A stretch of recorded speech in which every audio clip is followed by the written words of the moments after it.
नमस्कार दोस्तों, आप सभी का एक बार फिर से स्वागत है हमारे चैनल दुर्गा भक्ति मार्ग में। आज मैं आप सभी को सुनाऊंगी सत्यनारायण भगवान की कथा। सत्यनारायण भगवान की जय हो, लक्ष्मी नारायण भगवान की जय हो। पौराणिक कथाओं के अनुसार एक समय नमशरण तीर्थ में शौनक आदि 88,000 ऋषियों ने श्री सूत जी से कहा, हे प्रभु, इस कलयुग में वेद विद्या रहित मनुष्यों को प्रभु भक्ति किस प्रकार मिलेगी और उनका उद्धार कैसे होगा।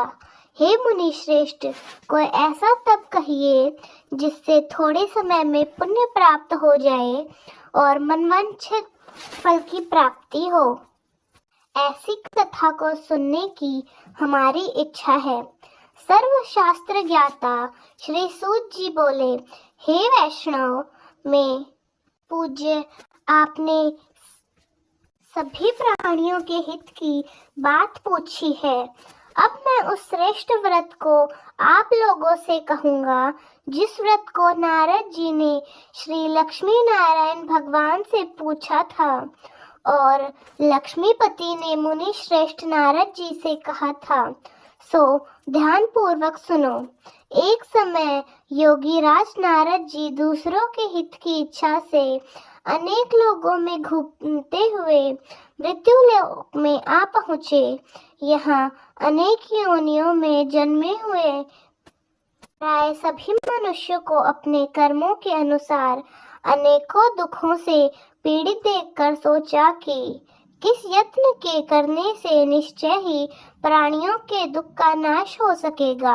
ऐसा अपने मन में सोचकर देवर्षि मुनि ऋषि विष्णु लोक को गए। वहाँ श्वेत वर्ण और 4 भुजाओं वाले देवों के ईश नारायण को देखकर, जिनके हाथों में शंख चक्र गदा और पद्म थे तथा वरमाला पहने हुए थे, स्तुति करने लगे, हे भगवान, आप अत्यंत शक्ति से संपन्न हैं।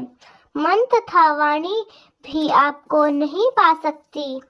आपका आदि मध्य अंत भी नहीं है। आप निर्गुण स्वरूप सृष्टि के आदि भूत और भक्तों के सभी दुखों को नष्ट करने वाले हो। आप मेरा नमस्कार स्वीकार करो।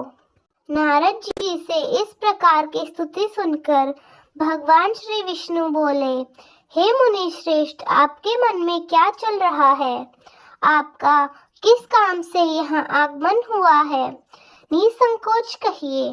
तब नारद मुनि बोले, प्रभु, मृत्युलोक में सब मनुष्य जो अनेक योनियों में पैदा हुए हैं, अपने अपने कर्मों के द्वारा अनेक प्रकार के दुखों से दुखी हो रहे हैं।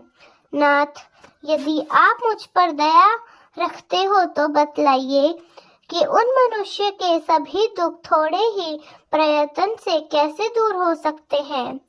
तब श्री विष्णु भगवान जी बोले, हे नारद, मनुष्यों की भलाई के लिए तुमने बड़ी ही अच्छी बात पूछी है।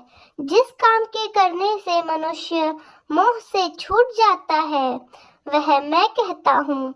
सुनो, बहुत पुण्य देने वाला स्वर्ग तथा मृत्युलोक दोनों में दुर्लभ एक अत्यंत उत्तम व्रत है। आज मैं प्रेमवश होकर तुमसे कहता हूँ, श्री सत्यनारायण भगवान का यह व्रत अच्छी तरह विधि पूर्वक करके मनुष्य धरती पर आयु पर्यंत सुख भोग कर मरने पर मोक्ष को प्राप्त होता है। श्री भगवान के वचन सुनकर नारद मुनि बोले, हे भगवान, उस व्रत का फल क्या है, क्या विधान है और किसने यह व्रत किया है और किस दिन यह व्रत करना चाहिए, विस्तार पूर्वक मुझसे कहिए। भगवान विष्णु बोले, हे नारद, खुद शोक में डूबे लोगों के शोक आदि को दूर करने वाला, धन धान्य को बढ़ाने वाला, सौभाग्य तथा संतान को देने वाला, यह व्रत सब स्थानों पर विजय करने वाला है। भक्ति और श्रद्धा के साथ किसी भी दिन मनुष्य श्री सत्यनारायण भगवान की प्रातः काल के समय ब्राह्मणों और बंधुओं के साथ धर्मपरायण होकर पूजा कर सकता है। भक्ति भाव से नैवेद्य केले का फल, शहद, घी, दूध और गेहूं का आटा, सवाए लेवे गेहूं के अभाव में साठी का चूर्ण भी ले सकते हैं और सब पदार्थों को भगवान को अर्पण कर देवें तथा बंधुओं सहित भगवान को भोजन करावें। पश्चात स्वयं भोजन करें। रात्रि में नृत्य गीत आदि का आयोजन कर सत्यनारायण भगवान का ध्यान करते हुए समय बिताइए। इस तरह व्रत करने पर मनुष्य की इच्छा निश्चित ही पूरी होगी। विशेष रूप से कली काल में भूमि पर यह मोक्ष का सरल उपाय है। प्रेम से बोलिए श्री सत्यनारायण भगवान की जय। श्री सत्यनारायण व्रत कथा का प्रथम अध्याय संपूर्ण। दूसरा अध्याय। श्री सूत जी बोले, हे ऋषियों, जिसने पहले समय में इस व्रत को किया है उसके इतिहास को कहता हूँ, ध्यान पूर्वक सुनो। सुंदर काशीपुरी नगरी में एक अत्यंत निर्धन ब्राह्मण रहा करता था। वह भूख और प्यास से बेचैन हुआ नित्य पृथ्वी पर घूमता रहता था। ब्राह्मणों से प्रेम करने वाले भगवान ने ब्राह्मण को दुखी देखकर बूढ़े ब्राह्मण का रूप धरकर उसके पास जाकर आदर पूर्वक पूछा, हे विप्र, तुम नित्य दुखी होकर पृथ्वी पर क्यों घूमते हो? हे ब्राह्मण, यह सब मुझसे कहो, मैं सुनना चाहता हूँ। तब वह निर्धन ब्राह्मण बोला, हे भगवान, मैं निर्धन ब्राह्मण हूँ, भिक्षा के लिए पृथ्वी पर फिरता रहता हूँ। हे भगवान, यदि आप इससे छुटकारा पाने का कोई उपाय जानते हो तो कृपा कर मुझे बताइए।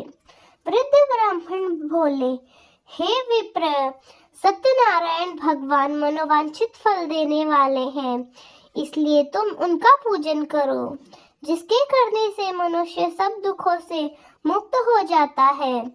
तब ब्राह्मण को व्रत का सारा विधान बतलाया और व्रत के बारे में सब कुछ बताकर बूढ़े ब्राह्मण का रूप धारण करने वाले श्री सत्यनारायण भगवान वहीं अंतर्ध्यान हो गए।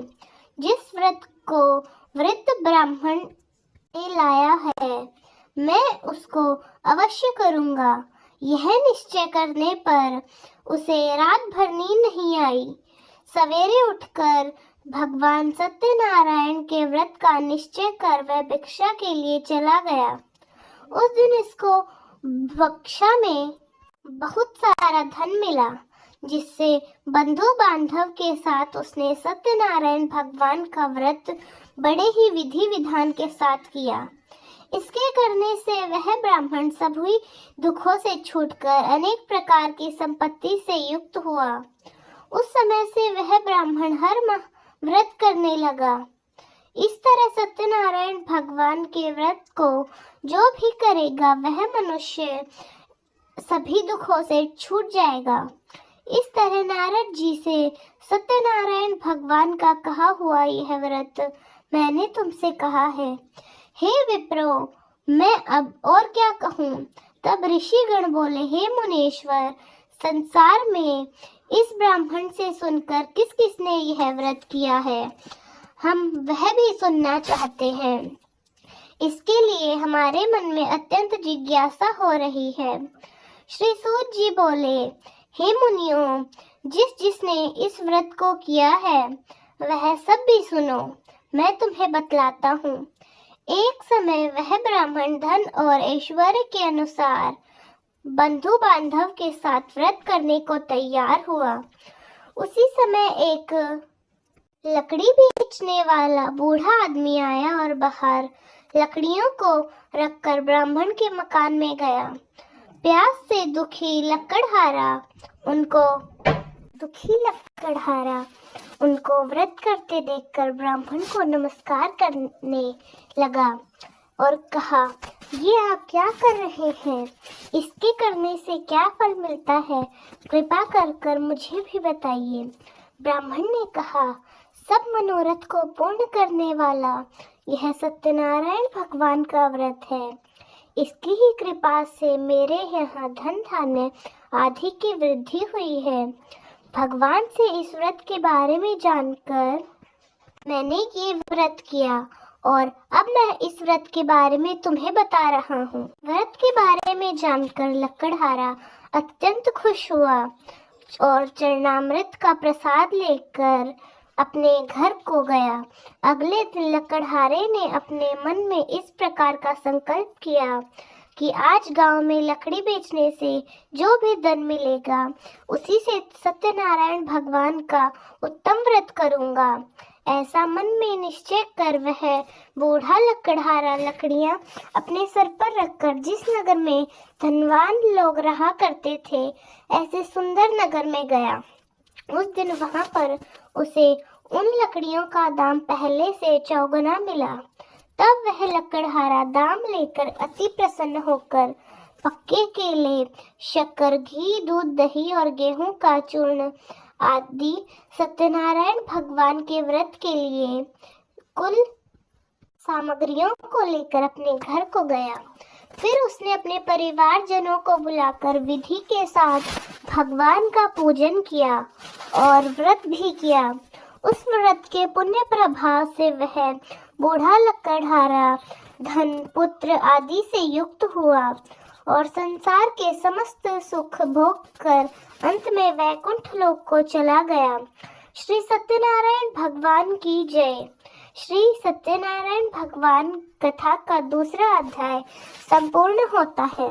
तो दोस्तों, इस अध्याय से हमें पता चलता है कि यदि हम मन में दृढ़ संकल्प करें तो कुछ भी असंभव नहीं है। तीसरा अध्याय। श्री सूत जी बोले, हे श्रेष्ठ मुनियों, अब आगे की कथा कहता हूँ, सुनो। पहले समय में उल्का मुख नाम का एक बुद्धिमान राजा रहा करता था। वह सत्यवक्ता और जितेंद्रिय था। प्रतिदिन देव स्थानों पर जाता और गरीबों को धन देकर उनके कष्ट दूर किया करता था। उसकी पत्नी कमला कमल के समान मुख वाली और सती सावित्री थी। पुत्र प्राप्ति के लिए कमला नदी के तट पर उन दोनों ने सत्यनारायण भगवान का व्रत किया। उस समय वहां एक साधु नामक वैश्य आया।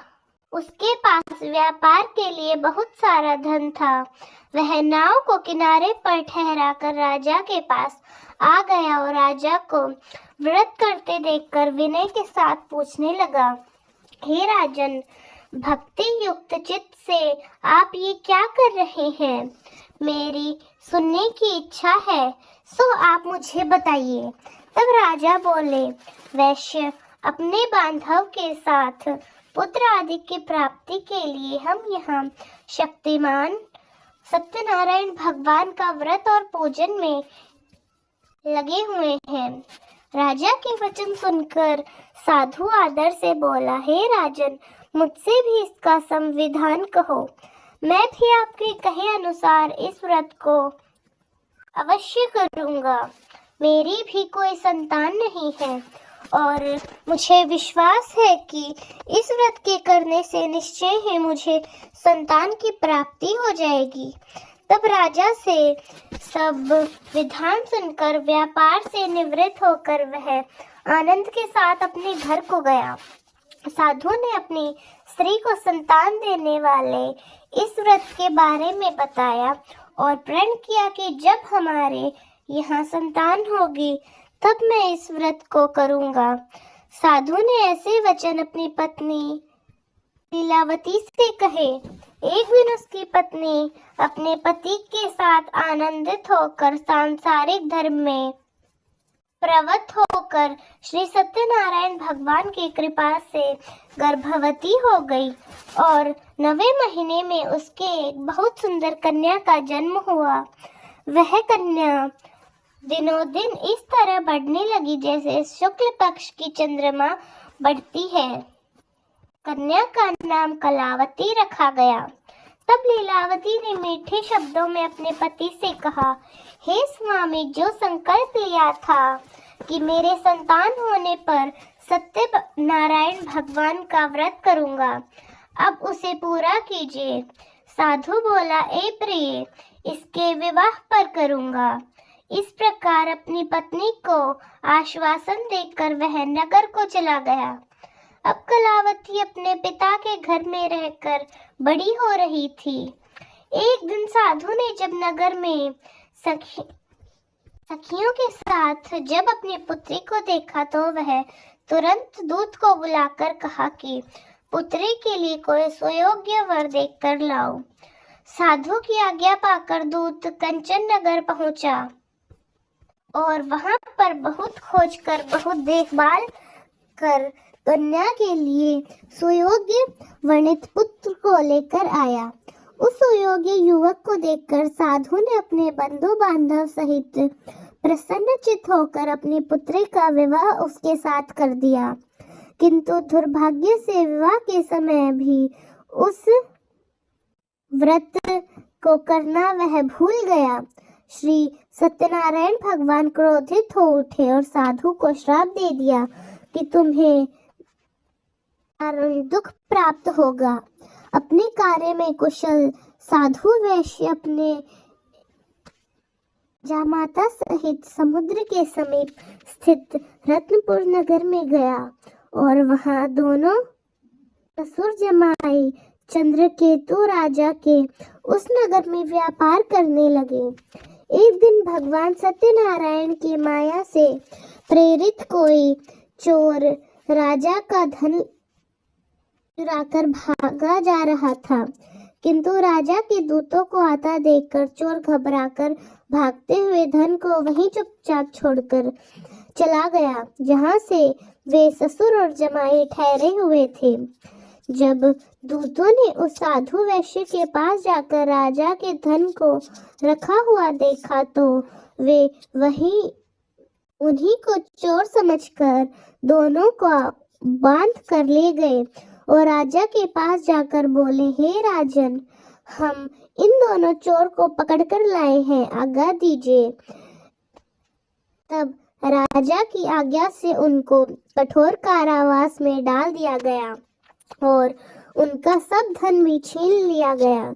सत्यनारायण भगवान के श्राप के कारण साधु वैश्य की पत्नी और पुत्री भी इधर घर में बहुत दुखी रहने लगी। उनके घर पर जो भी धन रखा हुआ था चोर चुरा कर ले गए। शारीरिक और मानसिक पीड़ा तथा भूख प्यास से अति दुखी होकर और अन्न की चाह में कलावती एक दिन ब्राह्मण के घर गई। वहां उसने सत्यनारायण भगवान का व्रत होते हुए देखा। फिर कथा सुनी और प्रसाद ग्रहण करके रात होने पर वह घर आई। तब उसकी माता ने कलावती से पूछा, हे पुत्री, अब तक कहाँ थी और तेरे मन में क्या है? कलावती कहने लगी, हे माते, मैंने एक ब्राह्मण के घर पर श्री सत्यनारायण भगवान का व्रत होते देखा है। कन्या के ऐसे वचन सुनकर लीलावती भगवान के पूजन की तैयारी करने लगी। लीलावती ने परिवार और बंधुओं सहित श्री सत्यनारायण भगवान का पूजन किया और वर मांगा कि मेरे पति और पिताश्री शीघ्र ही घर आए। साथ ही प्रार्थना की कि हम सबका अपराध क्षमा करें। सत्यनारायण भगवान इस व्रत से संतुष्ट हो गए और राजा चंद्रकेतु के स्वप्न में दर्शन देखकर कहा, हे राजन, तुमने जिन दोनों वैश्यों को बंदी बनाकर रखा है वे निर्दोष हैं। उन्हें प्रातः ही छोड़ दो और उनका सब धन जो तुमने ले लिया है उसे वापस लौटा दो, नहीं तो मैं तेरा राज्य, धन, पुत्र आदि सब नष्ट कर दूंगा। राजा से ऐसे वचन कहकर भगवान अंतर ध्यान हो गए। प्रातः काल राजा चंद्रकेतु जल्दी उठ गए और अपने मंत्रियों को स्वप्न के बारे में बताया। फिर दोनों वैश्यों को कैद से मुक्त कर सभा में बुलाया। दोनों ने आते ही राजा को नमस्कार किया। राजा मीठे वचनों से बोला, महानुभाव, तुम्हें दैववश ऐसा कठिन दुख प्राप्त हुआ है, अब तुम्हें कोई भय नहीं है। ऐसा कहकर राजा ने उनको नए नए वस्त्र आभूषण पहनाए और उनका जितना भी धन लिया था उसे दुगना करके उनको वापस दे दिया और आदर सहित उन्हें विदा कर दिया। तब वे दोनों वैश्य अपने घर को चल दिए। श्री सत्यनारायण भगवान की जय। श्री सत्यनारायण भगवान व्रत कथा का तीसरा अध्याय संपूर्ण। चौथा अध्याय।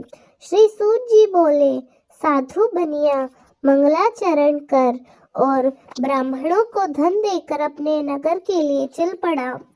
साधु के कुछ दूर जाने पर इधर भगवान सत्यनारायण की उसकी सत्यता की परीक्षा लेने के विषय में जिज्ञासित हुए। तब वे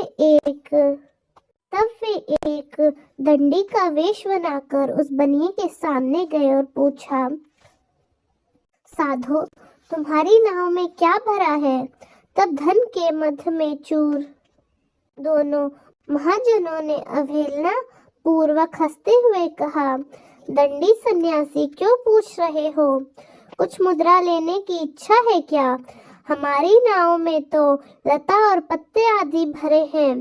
उनकी ऐसी निष्ठुरता वाणी सुनकर दंडी वेशधारी भगवान सत्यनारायण बोले, तुम्हारी बात सच हो जाए। ऐसा कहकर दंडी सन्यासी को रूप धारण किए हुए भगवान कुछ दूर जाकर समुद्र के समीप बैठ गए।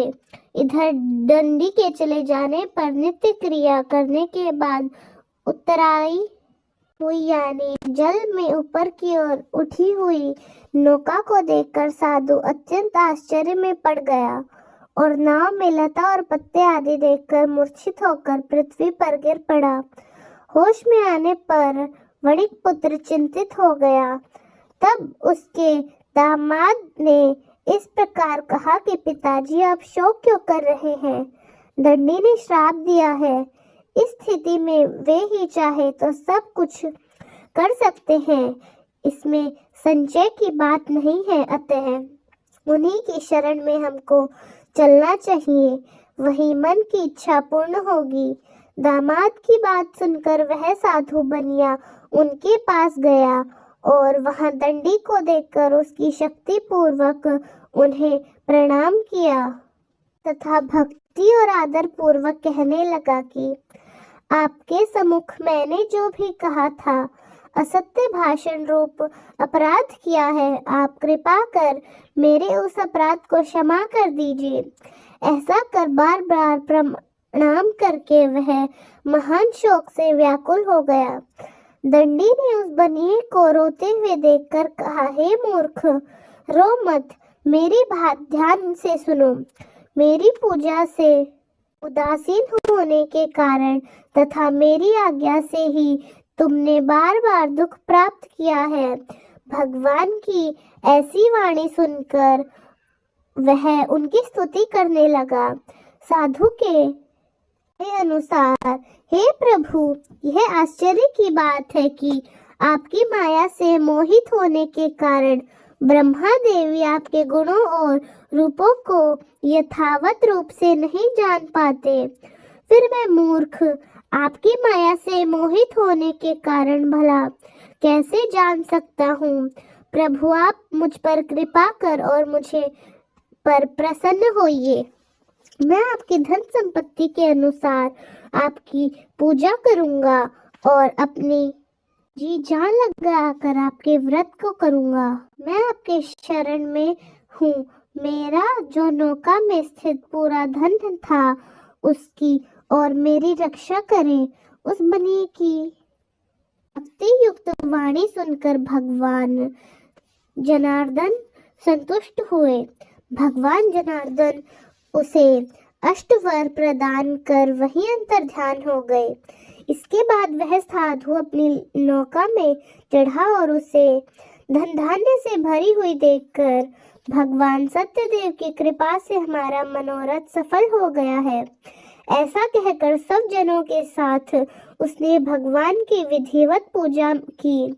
भगवान श्री सत्यनारायण की कृपा से वह आनंद से परिपूर्ण हो गया और नाव को प्रयत्न पूर्वक संभालकर उसने अपने देश के लिए प्रस्थान किया। साधु बनिए ने अपने दामाद से कहा, वह देखो मेरी रत्नपुरी नगरी दिखाई दे रही है। इसके बाद उसने अपने धन के रक्षक दूत को अपने आने का समाचार देने के लिए अपनी नगरी में भेजा। उसके बाद उस दूत ने नगरी में जाकर साधु की पत्नी को हाथ जोड़कर प्रणाम किया और उसके लिए अभीष्ट बात की। शेर जी अपने दामाद और बंधु वर्ग के साथ बहुत सारे धन धानी से संपन्न होकर नगर के निकट पधारे हैं। दूत के मुख से यह बात सुनकर वह अत्यंत आनंदित हुई और उस साध्वी ने श्री सत्यनारायण भगवान की पूजा करके अपनी पुत्री से कहा, हे पुत्री, मैं साधु के दर्शन करने के लिए जा रही हूँ, तुम भी जल्दी आ जाना। माता का ऐसा वचन सुनकर व्रत को समाप्त करके प्रसाद का परित्याग करके कलावती भी अपने पति का दर्शन करने के लिए चल पड़ी। इससे भगवान सत्यनारायण रुष्ट हो गए और उन्होंने उसके पति तथा नौका को धन के साथ हरण करके जल में डुबा दिया। इसके बाद कलावती कन्या अपने पति को ना देखकर महान शोक में रुदन करती हुई पृथ्वी पर गिर पड़ी। नाग का दर्शन और कन्या को अत्यंत दुखी देखकर वह भीख मन से साधु बनिए ने सोचा, यह क्या आश्चर्य हो गया है। नाव का संचालन करने वाला भी सभी चिंतित हो गए। इसके बाद वह लीलावती भी कन्या को देखकर दुख से व्याकुल हो पड़ी और अत्यंत दुख से विलाप करती हुई अपने पति से इस प्रकार बोली, स्वामी, अभी अभी नौका के साथ वह अदृश्य कैसे हो गया। ना जाने किस देवता की उपेक्षा से वह नौका हरण कर ली गई है, या फिर भी सत्यनारायण भगवान का महात्मा में भला कौन जान सकता है। ऐसा कहकर वह अपने परिवार जनों के साथ विलाप करने लगी और कलावती कन्या को गोद में लेकर रोने लगी। कलावती भी अपने पति के नष्ट हो जाने पर दुखी हो गई और पति की पादुकाएं लेकर उनका अनुगमन करने के लिए उसके मन में निश्चय कर लिया। कन्या के इस प्रकार के आचरण को देखकर पत्नी सहित वह धर्म के साधु बनिया अत्यंत शोक में व्याकुल हो गया और सोचने लगा, या तो भगवान सत्यनारायण ने यह उपहरण किया है, या फिर हम सभी भगवान सत्यदेव की माया से मोहित हो गए हैं। अपने धन की शक्ति के अनुसार मैं भगवान श्री सत्यनारायण की पूजा करूंगा। तब सभी को बुलाकर इस प्रकार कहकर उसने अपने मन की इच्छा प्रकट की और बारंबार भगवान सत्यदेव को दंडवत प्रणाम किया। इससे तीनों के परिपालन भगवान सत्यदेव प्रसन्न हो गए। भक्त वत्सल भगवान ने कृपा पूर्वक आकाशवाणी की कि तुम्हारी कन्या प्रसाद छोड़कर अपने पति को देखने आई है। निश्चय ही इस कारण उसका पति अदृश्य हो गया है। यदि घर जाकर यह प्रसाद ग्रहण करके पूजा और उपवास को पूरा करे और उसके बाद वापस आए तो हे साधु बनिया, तुम्हारी पुत्री का पति उसे वापस मिल जाएगा, इसमें कोई संशय नहीं है। कलावती ने भी यह दिव्य आकाशवाणी सुनी तो वह शीघ्र ही अपने घर गई और अपने व्रत को पूरा किया और प्रसाद ग्रहण किया। वापस आकर उसने अपने परिवारजनों को, अपने पति को भी देखा। तब कलावती कन्या ने अपने पिता से कहा कि पिताजी, अब तो घर चलिए, देरी क्यों कर रहे हैं। कन्या की बात सुनकर वणिक पुत्र संतुष्ट हो गया और विधि विधान से भगवान सत्यनारायण का पूजन करके धन तथा बंधु बांधव के साथ अपने घर को गया। इसके बाद पूर्णिमा और संक्रांति पर्वों पर भगवान सत्यनारायण का पूजन करते हुए इस लोक में सुख भोग कर अंत में वह सत्यपुर वैकुंठ लोक को चला गया। तो दोस्तों प्रेम से बोलिए सत्यनारायण भगवान की जय। सत्यनारायण भगवान व्रत का चौथा अध्याय संपूर्ण। 5वां अध्याय। श्री सूत जी बोले, श्रेष्ठ मुनियों, इसके बाद मैं दूसरी कथा कहूँगा, आप लोग ध्यान पूर्वक सुनिए। अपनी प्रजा का पालन करने में तत्पर तुंग ध्वज नामक एक राजा था। उसने सत्यदेव के प्रसाद का परित्याग करके दुख प्राप्त किया। एक बार वह वन में बहुत से पशुओं को मारकर वट वृक्ष के नीचे आया। वहां उसने देखा कि गोपगण बांधो बांधव के साथ संतुष्ट होकर भक्ति पूर्वक भगवान सत्यनारायण की पूजा कर रहे हैं। राजा यह देखकर भी अहंकार वश न तो वहां गया, न उसने भगवान सत्यनारायण को प्रणाम ही किया। पूजन के बाद सभी गोपगण भगवान का प्रसाद राजा के समीप रखकर वहां से लौट आए और इच्छा अनुसार उन सभी ने भगवान का प्रसाद ग्रहण किया। इधर राजा को प्रसाद का परित्याग करने से बड़ा दुख मिला। उसका संपूर्ण धन धान्य और सभी पुत्र नष्ट हो गए। राजा के मन में यह निश्चय हुआ कि अवश्य ही भगवान सत्यनारायण ने हमारा नाश कर दिया है, इसलिए मुझे वहां जाना चाहिए जहाँ श्री सत्यनारायण भगवान का पूजन हो रहा हो। ऐसा मन में निश्चय करके वह राजा गोप गणों के समीप गया और उसने गोप गणों के साथ भक्ति श्रद्धा युक्त होकर विधि पूर्वक भगवान सत्यनारायण जी की पूजा की। भगवान सत्यनारायण जी की कृपा से वह पुण्य धन और पुत्रों से संपन्न हो गया तथा इस लोक में सभी सुखों का उपभोग कर मृत्यु के बाद सत्यपुर वैकुंठ लोक को प्राप्त हुआ। श्री सूत जी कहते हैं, जो व्यक्ति इस परम दुर्लभ श्री सत्यनारायण के व्रत को करता है और पूर्णम तथा फल प्रदायिनी भगवान श्री सत्यनारायण की कथा को भक्ति युक्त होकर सुनता है, उसे भगवान सत्यनारायण के कृपा से धन धान्य आदि की प्राप्ति होती है। दरिद्र धनवान हो जाता है, बंधन में पड़ा हुआ बंधन से मुक्त हो जाता है, डरा हुआ व्यक्ति भय मुक्त हो जाता है, निसंतान व्यक्ति संतान युक्त हो जाता है। यह बात सत्य है, इसमें संशय नहीं। इस लोक में वह सभी इच्छित फलों को भोगकर अंत में सत्यपुर वैकुंठ लोक को जाता है। ये ब्राह्मणों, इस प्रकार मैंने आप लोगों से भगवान सत्यनारायण के व्रत को कहा, जिसे करके मनुष्य सभी दुखों से मुक्त हो जाता है। कलयुग में तो भगवान सत्यदेव की पूजा से विशेष फल प्रदान करने वाला है। भगवान विष्णु को ही कुछ लोग सत्य, कोई ईश और कोई सत्यदेव तथा दूसरे लोग सत्यनारायण के नाम से जानते हैं। अनेक रूप धारण करके भगवान सत्यनारायण सभी का मनोरथ सिद्ध करते हैं। कलयुग में सनातन भगवान विष्णु ही सत्य व्रत रूप धारण करके सभी का मनोरथ पूर्ण करने वाले होंगे। श्रेष्ठ मुनियों, जो व्यक्ति नित्य भगवान सत्यनारायण की इस व्रत कथा को पढ़ता सुनता है, भगवान सत्यनारायण की कृपा से उसके सभी पाप नष्ट हो जाते हैं। मुनीश्वर, पूर्व काल में जिन लोगों ने भगवान सत्यनारायण का व्रत किया था, उसके अगले जन्म का वृतांत कहता हूँ, आप लोग सुनिए।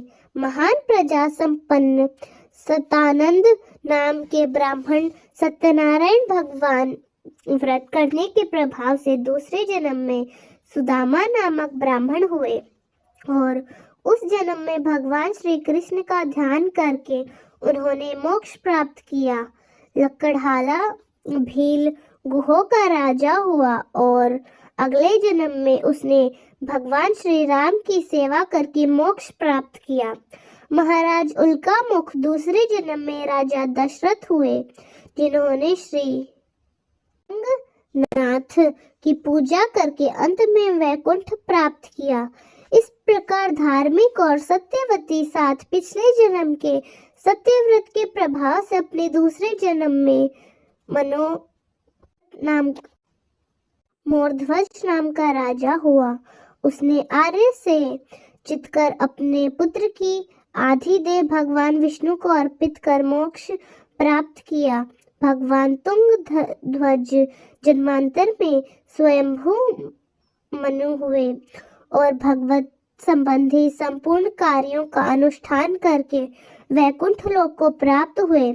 जो गोपगण थे वे सब जन्मांतर में ब्रज मंडल में निवास करने वाले गोप हुए और सभी राक्षसों का संहार करके उन्होंने भी भगवान का शाश्वत धाम गोलोक प्राप्त किया। तो दोस्तों, कैसी लगी आपको हमारी आज की कहानी? कमेंट्स में जरूर बताएं। धन्यवाद।